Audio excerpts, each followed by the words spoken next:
cerita sebagai cobaan dan suatu pengalaman yang mesti kita hadapi dengan hati yang lapang. Kegagalan itu hal biasa dalam hidup ini.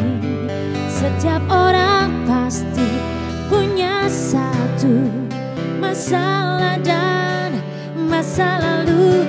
Teman, hidup ini hanya satu kali. Teman, untuk apa kita menyiksa diri? Hadapilah semua kenyataan yang ada, serta raihlah cita-cita hidup bahagia.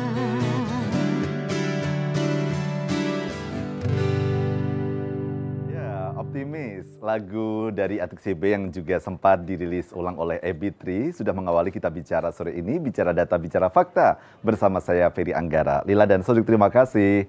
Optimis juga menggambarkan bagaimana semangat kita dalam mengisi kemerdekaan Republik Indonesia, mengisi bagaimana proses demokrasi di Indonesia, mengisi harapan-harapan dan nilai-nilai kebaikan agar Indonesia yang kita cita-citakan, yang adil dan makmur untuk semua bisa terwujud. Nah, bagaimana pemirsa, apakah Anda juga sudah menyiapkan diri untuk menghadapi pemilu 2024 dengan optimis? Saya akan coba perlihatkan kepada Anda, ada sebuah data yang semoga ini juga bisa menjadi gambaran bagaimana kita membangun optimisme bersama, utamanya bagi generasi muda. Coba kita lihat data berikut ini.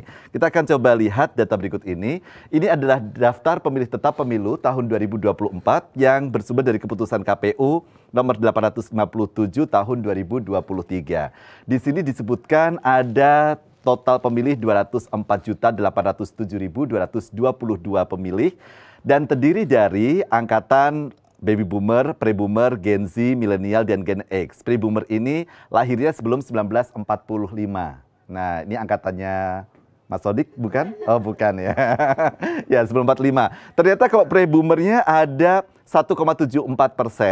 Kemudian Baby Boomer ada 13,73%, Gen X-nya 28,07%, Milenial 33,60%, dan Gen Z atau Gen Z 22,85%. Dan kalau kita lihat secara usia, ternyata terbanyak adalah kurang dari 40 tahun yaitu 48,07%, kemudian ada 17 sampai 30 tahun yaitu 31,23%. Artinya memang generasi muda memiliki potensi besar untuk ikut memberikan suara pada pemilu 2024 dan ikut menyampaikan aspirasinya. Lalu bagaimanakah semestinya mengkomunikasikan hal tentang politik pemilu kepada generasi muda?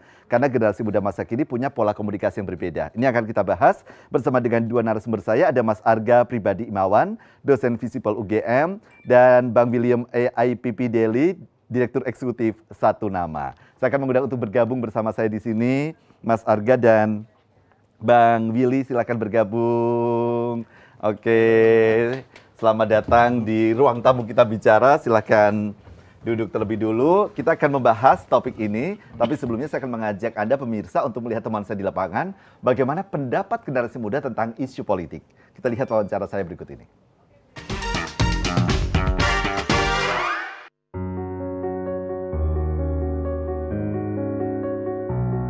Agak menarik karena mungkin bisa dibilang naik turun gitu ya politik tahun ini, dan untuk saya sendiri juga karena saya sudah memasuki umur yang harus berkontribusi gitu ya, jadi menurut saya juga bisa dibilang cukup penting untuk bisa memantau, mungkin nggak banyak atau nggak secara intens, tapi ya at least tahu dan baca sedikit-sedikit supaya nanti bisa kalau sudah saatnya mungkin untuk pemilu bisa memberikan suara yang terbaik gitu, dan nggak cuma istilahnya nggak cuma ngikut-ngikut aja tapi juga punya background politik. Kalau dari saya tuh ini terlanjur kecewa sama yang dahulu-dahulu, banyak yang janjinya tuh nggak ditepatin, terus banyak drama juga terkadang. Itu sih kalau dari saya. Itu sekarang kurang begitu mengikuti update. Ya tadi karena saya lebih tertarik di 2019, mungkin kayak menurut saya pribadi lebih menarik. Tapi yang sekarang juga lumayan menarik, cukup menarik. Cuman untuk saya pribadi tidak terlalu mengupdate seperti yang 2019 lalu. Gitu. cukup tahu saja.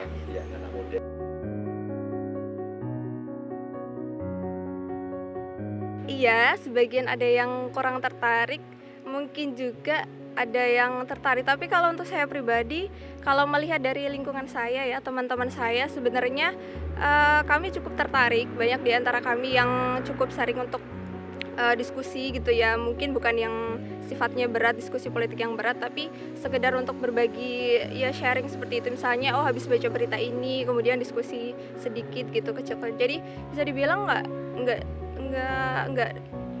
nggak tertarik tuh nggak juga sih, karena kita juga masih ngobrol tentang politik sedikit-sedikit gitu.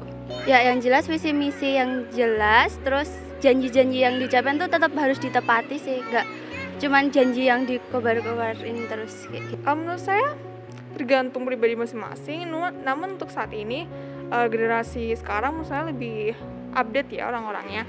Saya sendiri jurusannya akuntansi, cuman saya juga masih belajar tentang politik karena menurut saya kita perlu belajar di luar bidang dari yang kita miliki saat ini begitu.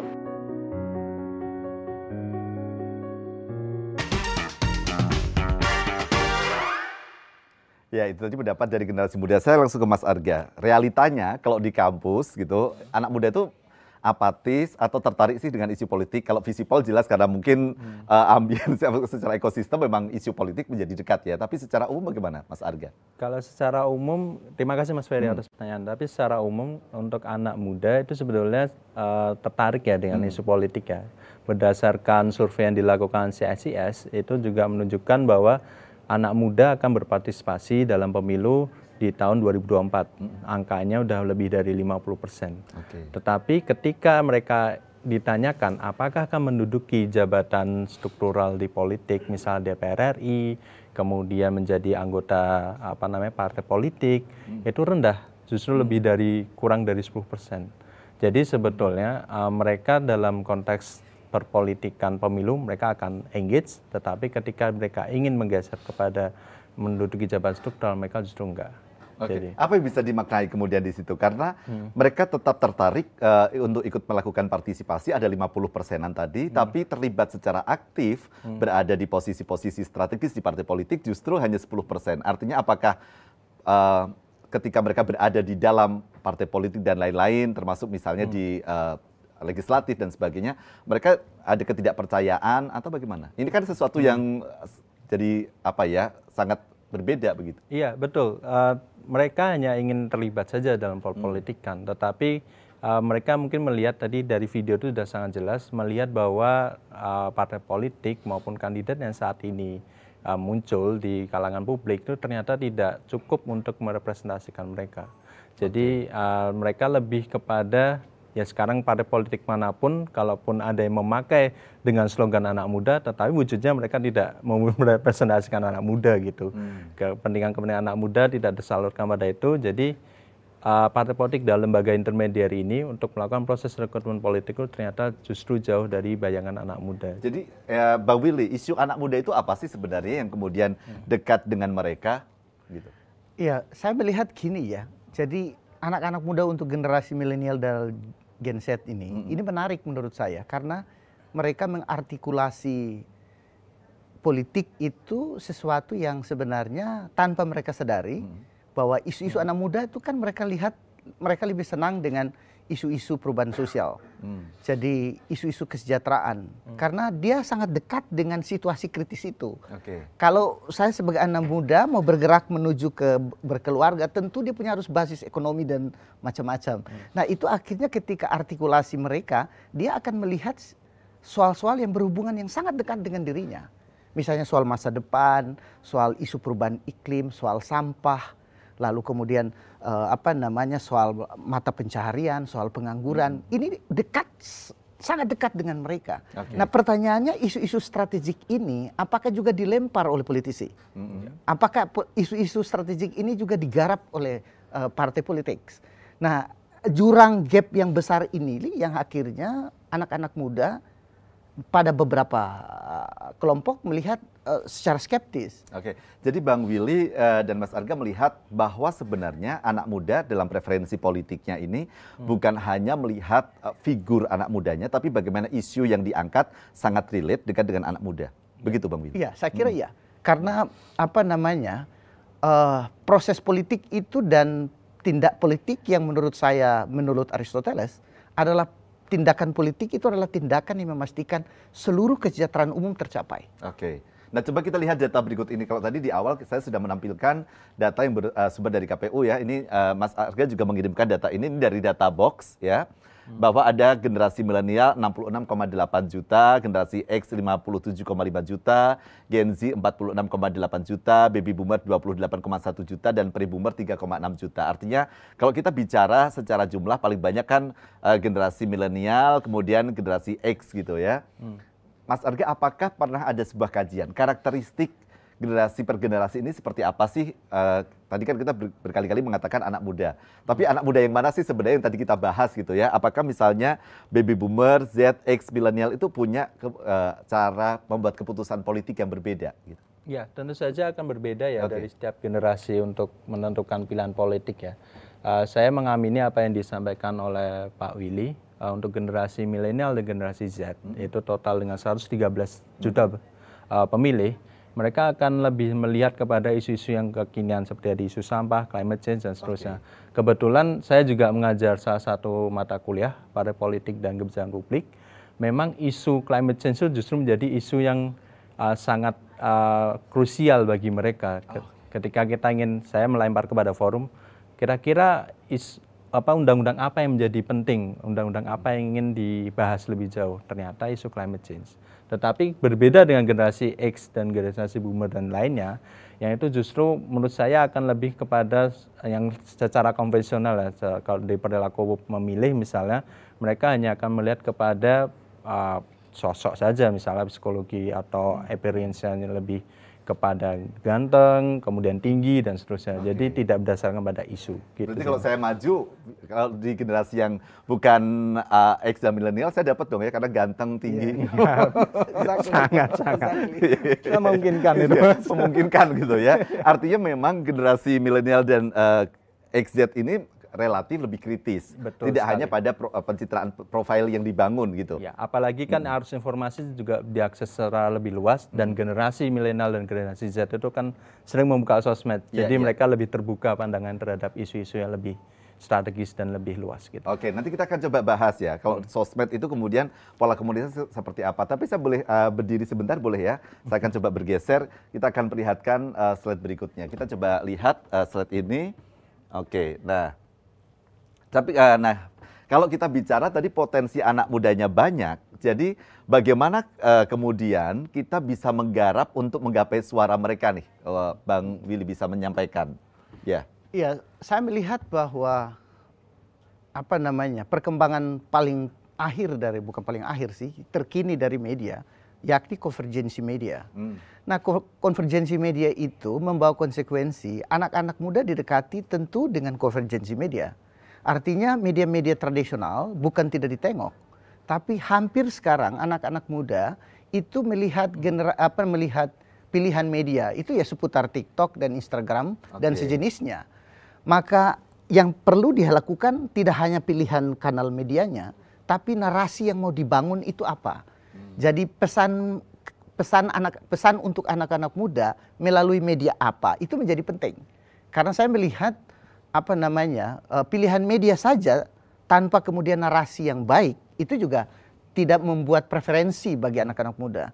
Oleh karena itu konten narasi itu menjadi sesuatu yang sangat penting dalam konteks pembangunan political education di anak muda. Oke, coba kita lihat satu persatu. Saya ingin membahas ini. Saya akan berdiri sebentar ya. Oke, kita coba lihat. Nah, di sini ada pola komunikasi partisipasi generasi muda adalah menggunakan konvergensi media, ada TikTok, Instagram, narasi pesannya menjadi penting. Ini yang tadi Bang Willy sampaikan. Tapi kita akan melihat juga di sini bahwa generasi muda menjadi agen perubahan pemilu bersih, bisa ikut menentukan kriteria, ide, rekam, jejak bersih, dan visioner. Ini yang diharapkan generasi muda.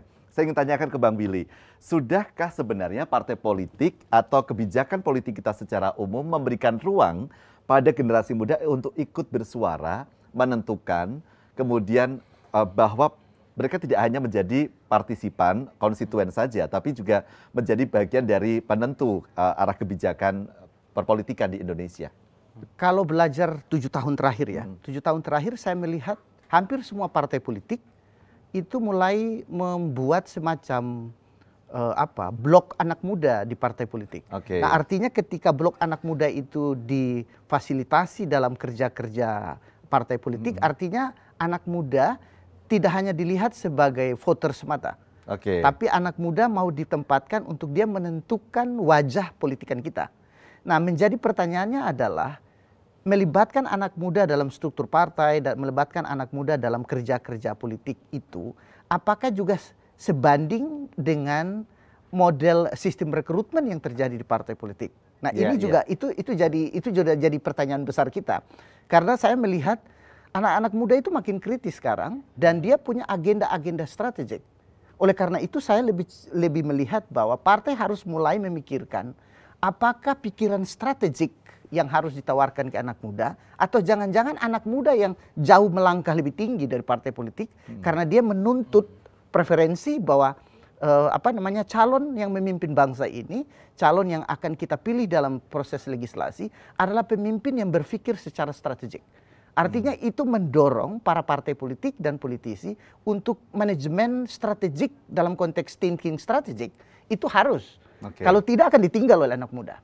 Ya, tapi coba kita bedah dulu Bang Willy. Kalau di partai politik, Bang Willy melihat kaderisasi dan proses kemudian pemberian ruang kepada generasi muda itu sudah berjalan cukup bagus. Meskipun tadi Bang Willy menyebutkan ada blok-blok yang sudah disiapkan untuk politisi muda di masing-masing partai politik. Saya kira ada beberapa pikiran ya ketika kita mau membaca itu. Bacaan pertama, saya melihat ada keinginan baik. Ada political will yang baik dari partai untuk memasukkan anak-anak muda dalam konteks memperkuat partai politik dan kerja-kerja politik. Tapi di sisi yang lain, saya juga melihat bahwa ada banyak pemikir yang juga melihat ini lip service. Oke, ini hanya sekedar memenuhi tren atau kebutuhan anak muda, tapi tidak benar-benar strategis dilakukan. Betul. Oke, nanti kita akan bahas lagi, Mas Arga, karena ini menarik. Potensi anak muda begitu besar, maka harapan juga disemaikan kepada anak muda untuk bisa menjadi agen perubahan pada pemilu yang menghasilkan pemilu yang bersih, pemilu yang jujur, pemilu yang kemudian tidak menimbulkan polarisasi misalnya. Apakah kemudian dengan jumlah pemilih potensial anak muda yang cukup besar bisa menjadi perubahan atau memberi warna pada proses politik di Indonesia? Tetap bersama kami di Kita Bicara, bicara data, bicara fakta. Bicara data, bicara fakta, hanya di Kita Bicara, Kita Bicara.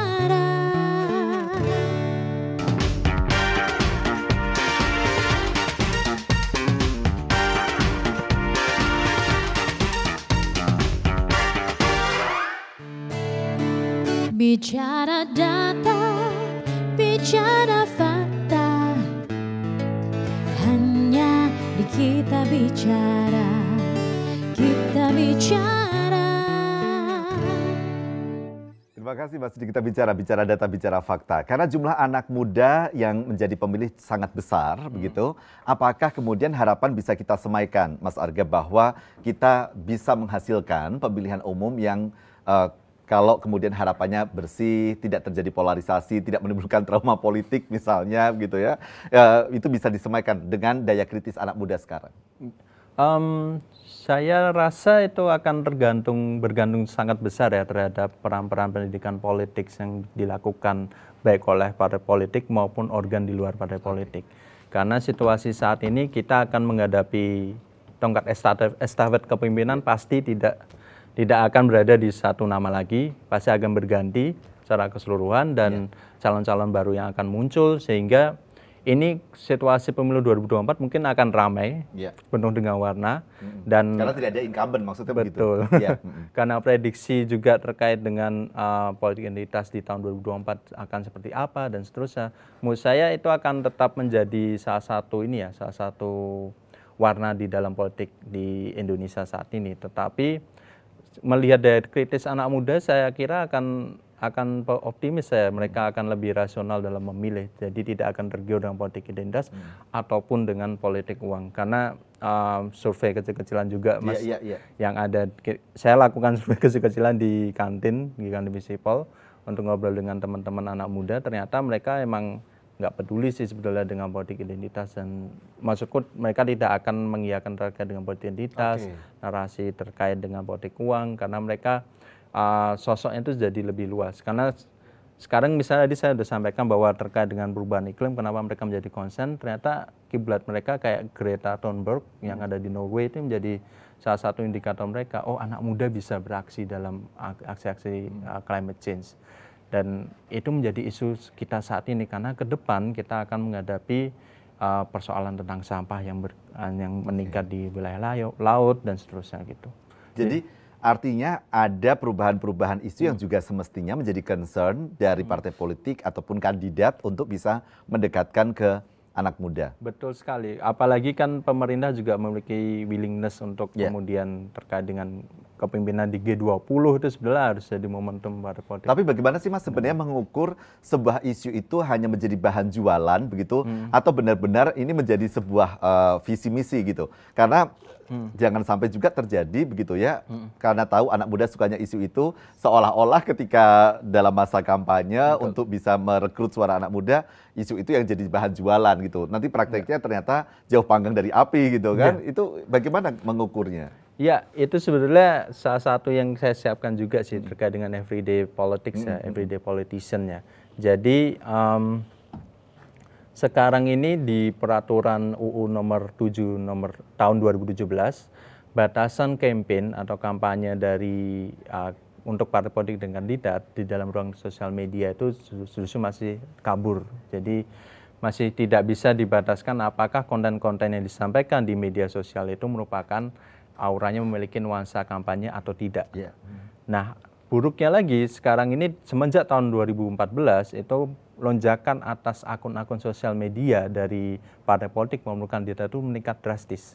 Yang dimana itu bisa kita baca sebagai momentum bagi mereka ingin menggait suara publik melalui sosial media.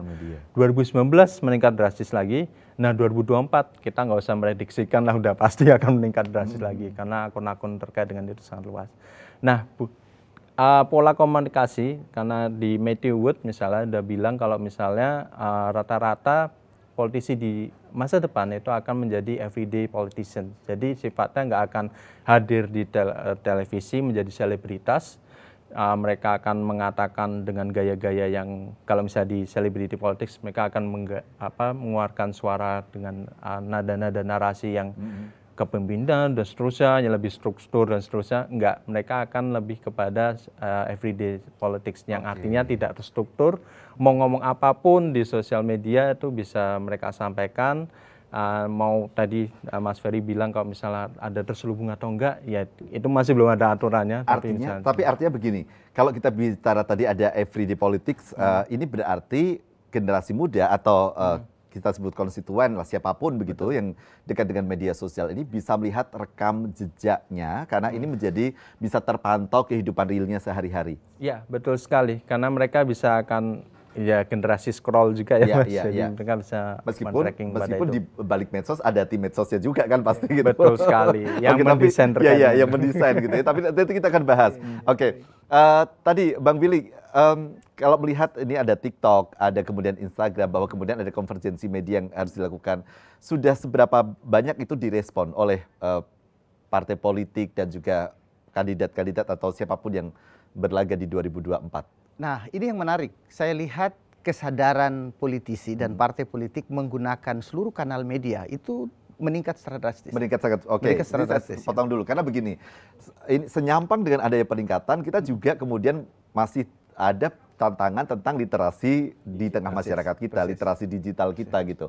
Bahkan yang sering muncul menjadi friksi, polarisasi itu kan justru di media sosial. Jadi di satu sisi konvergensi medianya dilakukan, di sisi yang lain literasinya kan harus berjalan juga gitu.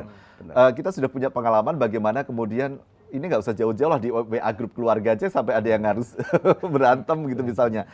Bagaimana memastikan 2024 ini tidak terjadi atau paling tidak meskipun ya tetap akan ada perbedaan cara pandang di antara masyarakat, tapi kemudian tidak kemudian menjadi sesuatu yang malah justru merusak nilai-nilai kebangsaan kita, Bang Willy? Ya, saya melihat, nah ini menjadi dilematik ya, ketika konvergensi media itu menjadi alat atau kanal yang dipakai untuk penyampaian pesan-pesan politik. Pada saat yang sama, kontennya itu sendiri tidak bersifat inklusif. Jadi kemudian nada-nada atau tone yang kemudian yang kita dengar adalah nada-nada yang sepertinya tidak inklusif. Dia terbalik. Jadi tadi yang dibilang Mas Arga bahwa satu tantangan tersendiri di pemilu nanti adalah memastikan apakah politik identitas menguat. Apakah kemudian politik sektarianisme juga dia menguat dalam proses itu. Nah, perdebatan sih dari sisi teoritis, tapi saya melihat bahwa penggunaan kanal media yang aneka kanal media, konvergensi media itu membawa konsekuensi bahwa muatan dan narasinya harus betul-betul merepresentasi yang kita sebut political hopes. Kalau dengan political hopes, anak-anak muda melihat bahwa hidupnya yang akan dia letakkan ke para calon ini adalah hidup yang betul-betul nanti bisa mewariskan harapan bagi mereka. Nah, ini yang menurut saya harus diwarnai dalam ruang publik bahwa politik harapan, politik inklusi lah yang harus menjadi panglima pada proses perbincangan politik ini. Nah, ini menarik, ini menarik. Nanti kita bahas lebih dalam. Saya tertarik dengan pernyataan tadi bahwa ada political hopes yang semestinya ada harapan politik, harapan baru yang kemudian ini juga kita titipkan sebenarnya pada generasi muda yang jumlahnya sangat banyak tadi gitu ya, untuk kemudian tidak terpancing pada hal-hal yang berbau dengan politik identitas dan sebagainya. Tetap bersama kami di Kita Bicara data, bicara fakta. Bicara data, bicara fakta, hanya di Kita Bicara, Kita Bicara.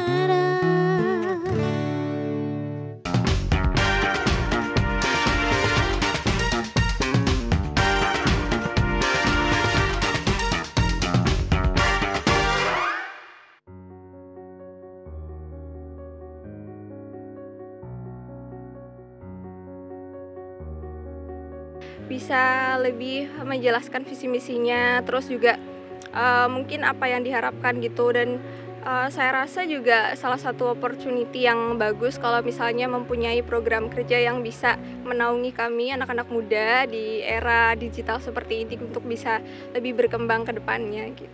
Yang jelas visi misi yang jelas, terus janji-janji yang diucapkan tuh tetap harus ditepati sih, nggak cuman janji yang dikobar-kobarin terus kayak gitu. Kalau menurut saya sendiri tergantung target market juga ya. Untuk anak-anak muda mungkin kita nggak terlalu melihat ke itunya, tapi kita melihat ke konten yang dibawakan begitu.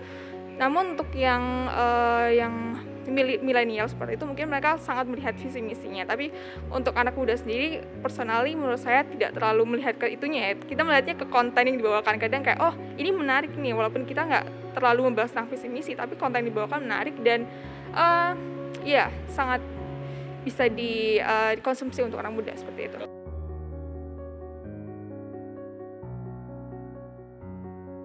Kalau untuk lembaga mungkin bisa dari kampanye-kampanye ya, bisa menyuarakan mungkin program-program seperti kampanye itu untuk yang targetnya anak muda, dan mungkin juga bisa dari sarana atau media yang anak muda sukain gitu, misalnya dari sosial media, atau mungkin juga bisa merangkul influencer-influencer yang lagi banyak digandrungi anak muda gitu, supaya bisa pesannya yang mau disampaikan oleh lembaga itu bisa lebih masuk dan bisa lebih mudah diterima oleh anak muda gitu sih. Kan kayak disosialisasi dulu lah tentang itu politiknya kayak gimana, nggak boleh golput, walaupun nggak ada pilihan tapi nggak boleh golput sih. Untuk sosialisasi sendiri menurut saya media sosial cukup ya untuk anak muda, karena kita justru kalau semuanya offline tuh kayak jarang ada waktu untuk langsung ke tempatnya, berbeda dengan orang-orang yang dewasa seperti itu. Kita biasanya jarang ada waktu untuk mengikuti event offline dan kita lebih prefer yang online. Dengan begitu kayak menurut saya sosial media sudah cukup untuk menjangkau target market untuk anak muda. Tapi untuk yang dewasa-dewasa kita masih perlu sosialisasi offline karena tidak semua bisa mengakses internet sebaik dengan anak muda tadi itu.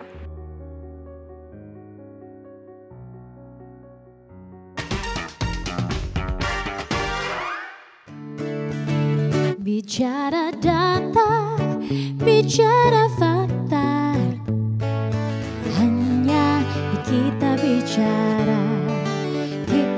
bicara. Masih di Kita bicara data, bicara fakta. Coba kita lihat data berikut ini. Ini ada superstars versus everyday politics gitu ya. Saya ke Mas Arga. Jadi superstar celebrity politician dan everyday celebrity politician. Ada perbedaan dari cara pemilihan media, teknik pemasaran dan peran yang berbeda. Bisa dijelaskan. Superstar itu yang seperti apa, everyday yang seperti apa? Ya, superstar celebrity politicians itu jadi tokoh politik atau kandidat itu akan datang ke media, misal ke siaran TV kayak misalnya di DPR ini, kemudian mereka ketika menyampaikan apa yang disampaikan itu sebenarnya sudah terstruktur. Jadi materi yang disampaikan udah bahasannya akan seperti ini, kemudian jawabannya akan seperti ini, tim-tim belakangnya pun sudah menyiapkan itu. Dan biasanya itu akan menunjukkan bahwa dia akan lebih membawakan wibawanya lebih tinggi, jadi lebih saya sebagai pemimpin yang kuat ini. Saya pemimpin yang akan memimpin kalian yang di siaran televisi. Image-nya dibangun seperti itu. Image-nya dibangun seperti itu. Sedangkan kalau everyday celebrity politicians itu media interaktif, jadi melalui medsos, melalui apapun yang dimana itu publik bisa meresponnya juga. Misal di Twitter, ketika tweet terkait dengan wah ada perbaikan jalan di isu ini dan tim saya sudah meluncur kepada sana. Nah, publik juga bisa merespon RT, wah good job Pak Wali Kota misalnya atau apa, jadi interaktif. Dan itu bahasanya tidak struktur, jadi ya sekarang kalau politisi bawa HP, kemudian di perjalanan dia juga bisa tinggal tweet aja, wah saya habis menyeberangi ini, dan ada ini misalnya isu apa gitu. Dan orang bisa komen. Betul, orang bisa komen dan seterusnya. Dan di situ dibangunnya image-nya bukan sebagai yang lebih tinggi, tetapi itu lebih memanusiakan dan lebih dekat dan sejajar dengan konstituen atau pemilih itu. Dan sendiri. dalam tanda kutip yang kemudian saat ini laku dijual gitu itu adalah yang everyday celebrity politics. Karena semenjak 2014 kita bisa melihat pada sosok salah satu kandidat capres yang belusuan dan seterusnya itu kan dia menerapkan celebrity politics, tapi nggak menggunakan media, tetapi hanya sebatas itu. Bahkan kita kadang ketemu dengan politisi yang kemudian ada jokes atau kekonyolan termasuk merespon. Betul. Gitu. Dan itu nggak cuma politisi, Mas Ferry. Jadi partai politik pun sebenarnya juga mengarah kepada everyday politics.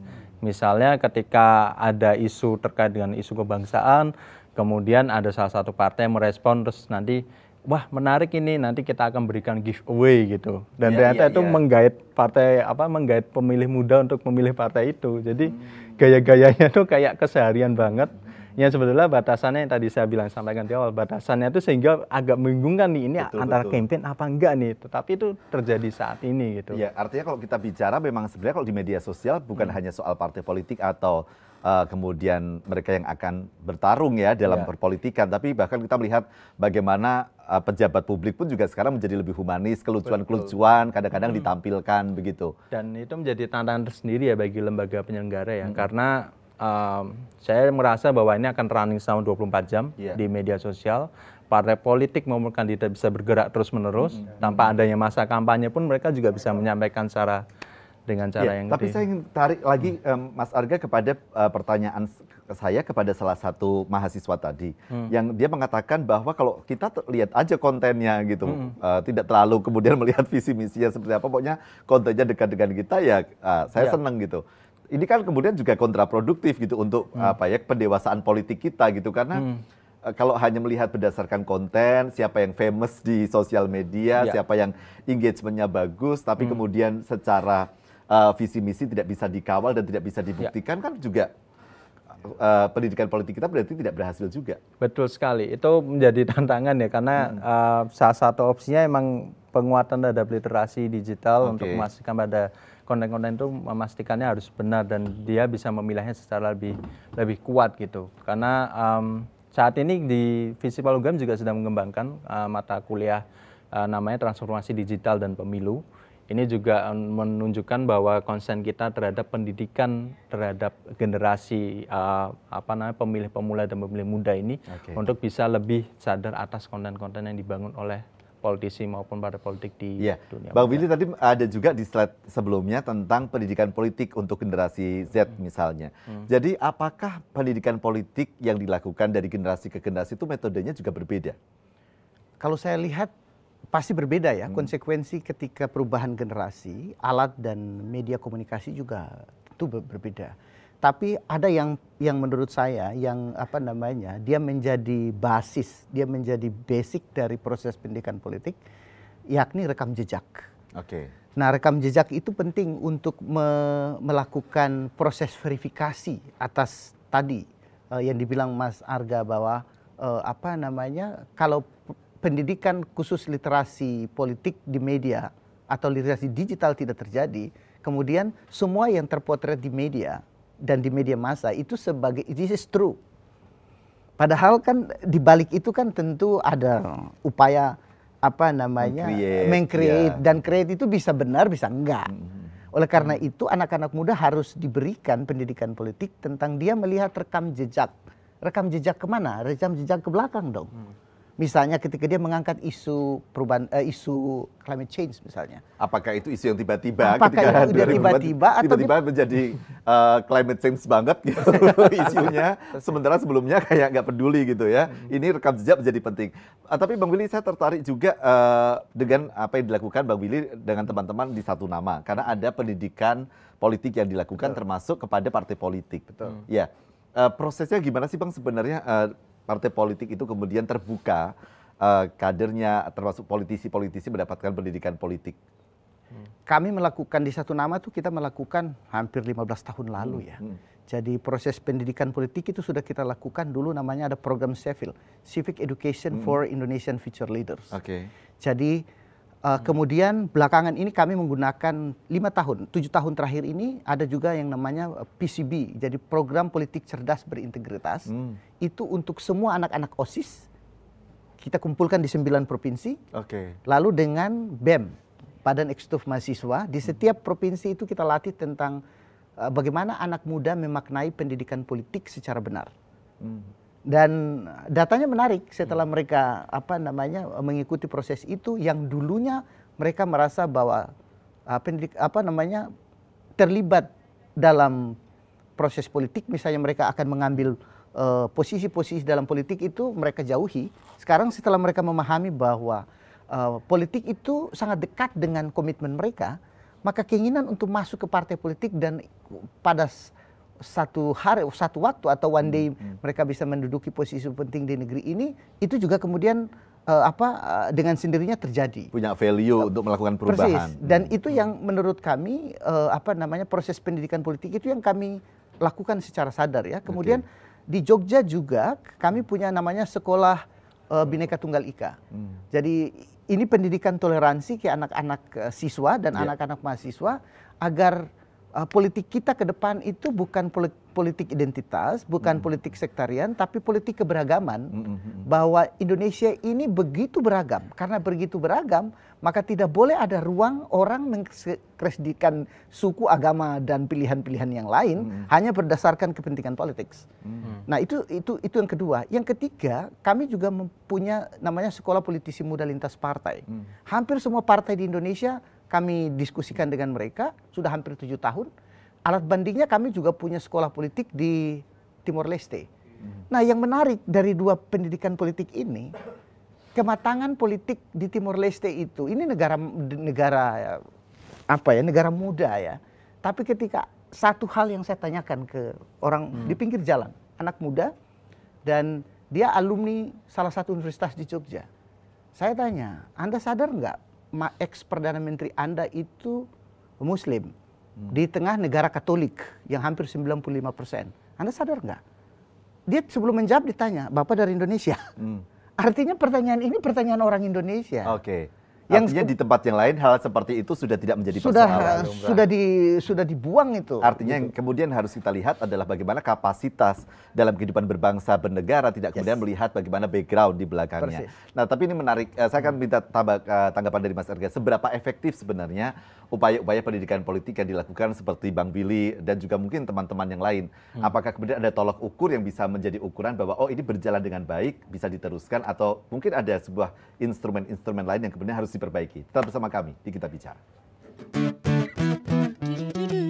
Bicara data, bicara fakta, hanya di Kita Bicara. kita bicara.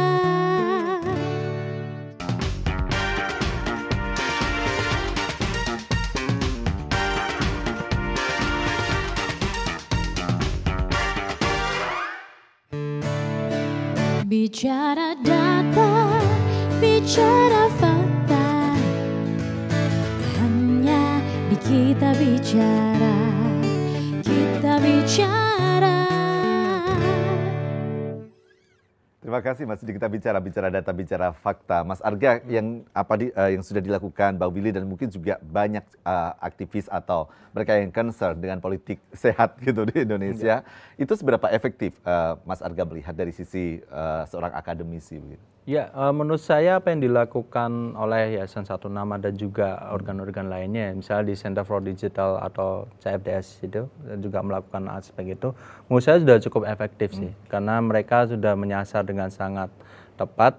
Tadi saya juga sebelum acara juga ngobrol dengan Pak Willy, ternyata emang ada fokus kepada aspek partai politik dan juga sekarang fokus kepada aspek votersnya, pemilihnya. Menurut saya itu sangat penting ya. Tetapi mungkin salah satu yang menjadi dorongan penting juga terkait dengan pemilahan kontennya di konten kampanye itu sih. Itu menjadi salah satu concern kita ke depannya, karena perkembangan teknologi itu akan terus naik. Dan kita harus juga mengikuti itu. Jangan sampai kita malah nggak ikut, kita tetap naik. Dan pada politik dan kandidat bisa menyesuaikan aspek itu. Baik, kita coba lihat slide berikut. Ini rantai perubahan Indonesia sejahtera yang inklusif. Saya dari tadi tertarik sekali dengan kata-kata bagaimana kita punya konsep pemilu atau politik yang inklusif. Yang ini artikan untuk semua gitu ya Bang ya. Ada bagaimana rekam jejak ide visi kesejahteraan Indonesia itu semestinya ternarasikan dengan baik di sosial media, kemudian ada pendidikan politik, ada kelas pelatihan, ada festival milenial, tapi saya minta tolong Mbak Willy bisa menjelaskan lebih detail. Apa yang kemudian bisa kita lakukan untuk menggapai suara generasi muda, agar generasi muda kita bisa ikut menjadi penentu perubahan pemilu 2024? Baik, saya melihat bahwa anak-anak muda ini dia menjadi aktor perubahan sosial di Indonesia. Tadi seperti menyetir yang dikatakan oleh Mas Arga bahwa grup-grup organisasi-organisasi yang melakukan proses pendidikan politik itu sudah tepat dan kuat. Namun saya melihat dari sisi spektrumnya masih cukup sedikit. Nah, itu yang menurut saya harus diambil oleh pemerintah, harus diambil oleh partai politik untuk political education ini merata di seluruh negeri. Karena kan kita sedang melihat bahwa kontestasi pemilu itu dia harus berujung pada Indonesia yang sejahtera dan inklusif. Nah, kalau Indonesia yang sejahtera inklusif itu tidak mungkin ada pada ruang kosong. Dia ada dalam ruang dialektika, ruang diskusi yang panjang, dan itu memaksa kita untuk berpikir lebih keras bagaimana anak-anak Indonesia melihat kontestasi 2024 sebagai tidak sebatas political hopes, tapi hidupnya berubah. Nah, hidupnya berubah di apa? Ya tentu yang paling dekat dengan dirinya, saya punya mata pencaharian enggak? Saya punya lapangan kerja untuk saya enggak? Lapangan kerjanya itu gajinya cukup enggak untuk saya? Boleh lapangan kerja terbuka di mana-mana, tapi kalau mau beli makan aja dia harus puasa Senin Kemis. Menurut saya ini problem bagi negeri ini. Oleh karena itu ketika kita bicara tentang rantai perubahan itu harus sampai menembus Indonesia sejahtera. Kalau Indonesia sejahtera itu artinya anak-anak muda ketika musim libur tiba dia boleh pergi melancong ke Brasil, dia boleh melancong ke seluruh penjuru negeri, dan dia bisa menjadi semacam campaign bahwa Indonesia ini negara besar, negara yang punya nilai-nilai hebat. Maka ini yang mau kita siarkan ke seluruh dunia. Tapi mau siarkan ke seluruh dunia gimana kalau gajinya aja di bawah standar? Nah, ini yang harus menjadi PR besar para pemimpin di negeri ini, bukan aja membuka lapangan kerja, tapi lapangan kerja yang sungguh bermartabat dan membuat kita keluar negeri kita bangga sebagai Indonesia. Itu yang menurut saya Anak-anak muda harus tentukan itu. Oke. Jangan memilih pemimpin yang kemudian hanya hebat di medsos, tapi rekam jejaknya belum tentu. Kalau dia bilang, saya akan melihat anak muda, sudah berapa anak muda yang didorong untuk studi ke luar negeri, yang didorong untuk hidupnya lebih baik, ada berapa? Kalau tidak ada, ini persoalan lain dari proses medsos anak kita. muda yang kemudian peka terhadap itu, Bang Willy melihat masih cukup banyak? Saya kira malah yang PK ini 90% malah. Oke. Karena saya menaruh harapan cukup besar di anak-anak muda. Karena sekarang itu mereka tidak lagi melihat isu-isu sektarian itu tidak menjadi concern dia loh. Dia tuh mau bilang, saya kapan-kapan mau pergi ke panti asuhan, mau berbagi duit bulan saya yang dikirim orang tua saya untuk membantu para ibu janda dan anak-anak fakir miskin. Ini menurut saya wajah Indonesia tuh ya ini. Oke. Jadi jangan sampai kemudian partai politik atau politikusnya justru kalah dengan anak-anak muda yang bisa mengambil peran sendiri gitu ya. Mengambil peran yang sebenarnya ini kewajiban negara untuk melakukannya. Oke. Mas Arga, artinya apakah kemudian kita bisa mengatakan bahwa ketika ada stigma gitu ya, bahwa anak muda kita berjarak dengan politik, anak muda kita a priori apatis, ini dari diskusi kita bisa kita patahkan kekhawatiran-kekhawatiran itu? Menurut saya bisa ya, karena saya tadi habis banyak ngobrol terkait dengan ini dan menurut saya kita sangat bisa sih untuk melakukan itu. Tetapi ini Mas Ferry, saya ingin menggarisbawahi juga sih, mungkin sekaligus promosi dikit ya. Karena di lingkup Jogja untuk anak muda yang ingin mendaftar sebagai pengawas pemilu di lingkup kelurahan itu masih sangat kecil angkanya. Sehingga ini sebetulnya saya nggak tahu apa yang dimaknai sebagai kontribusi mereka terhadap politik menjadi agak rendah atau gimana, tetapi menurut saya ini harusnya lembaga penyelenggara lebih banyak untuk mengkampanyekan anak muda untuk terlibat dalam proses politik itu. Dengan cara mereka terlibat dalam lingkup di pengawas pemilu di level kelurahan, menurut saya akan membantu untuk melihat atau menjaga terhadap demokrasi di Indonesia ke depannya, untuk mengawasi agar tidak ada kecurangan pengambilan suara, kemudian politik uang dan lain sebagainya. Itu menjadi artinya begini, bahwa kita menyampaikan harapan pada generasi muda, daya kritis generasi muda ini selalu terus akan dibangun dan dinyalakan, bukan hanya sebagai political hope, tapi juga bagaimana perubahan kehidupan dan perubahan wajah Indonesia. Tapi juga ada komitmen dari penyelenggara pemilu, sistem pemilu, sistem politik kita yang perlu ditagih untuk kemudian bisa berjalan bersamaan dengan itu. Ya, betul sekali. Dan anak muda harus terlibat dalam aspek-aspek pengawasan itu sendiri gitu. Oke. Ya. Kalau kemudian kita melihat tadi yang disampaikan Mas Arga di depan gitu, partisipasi cukup banyak, tapi kemudian untuk mereka terlibat secara aktif hanya 10%. Apakah partisipasi ini juga cukup menjadi penentu bahwa kemudian pesta demokrasi kita akan berjalan dengan sukses begitu, atau sebenarnya ukuran kesuksesan kemudian apa? Apakah hanya partisipasi atau bahwa hasilnya akan memuaskan seluruh rakyat Indonesia? Ya, kalau indikatornya terhadap Komisi Pemilihan Umum tentu saja partisipasi itu menjadi indikator sukses. Sangat penting. Betul, sangat penting. Tetapi saya sepakat dengan Pak Willy untuk kemudian kita secara substansial menjaga proses-proses agar anak muda secara perilaku memilih tidak diintervensi oleh beragam hal. Karena ketika kita membicarakan perilaku memilih itu ada 3 aspek, secara psikologi, sosiologis, dan secara ekonomi. Jadi kalau secara psikologis mereka tertekan nggak dengan situasi di TPS dan seterusnya. Secara sosiologis kedekatan dengan calon, secara ekonomi tentang waktu atau biaya yang dikeluarkan untuk waktu bisa berupa tentang pencoblosan, itu kira-kira mereka mau nggak meluangkan waktu terkait dengan itu. Nah, anak muda itu secara psikologis dan juga secara ekonomi itu bisa dijaga menurut saya. Tetapi secara sosiologis kedekatan dengan politisi, dengan partai politik itu menjadi penanda pertanyaan besar bagi kita saat ini. Oke, tapi kita perlu juga mengingatkan kepada teman-teman generasi muda, Anda adalah penentu di pemilu 2024, jadi bagaimana kemudian mengawal, berpartisipasi, kemudian memastikan bahwa pilihan-pilihan itu dilakukan dengan daya nalar dan kritis untuk Indonesia lebih baik menjadi sangat penting, begitu ya. Bang Willy, terima kasih. Mas Arga, terima kasih sudah hadir di Kita Bicara. Saya Fit Anggra mengakhiri Kita Bicara hari ini untuk kembali menjumpai Anda minggu depan. Sampai jumpa.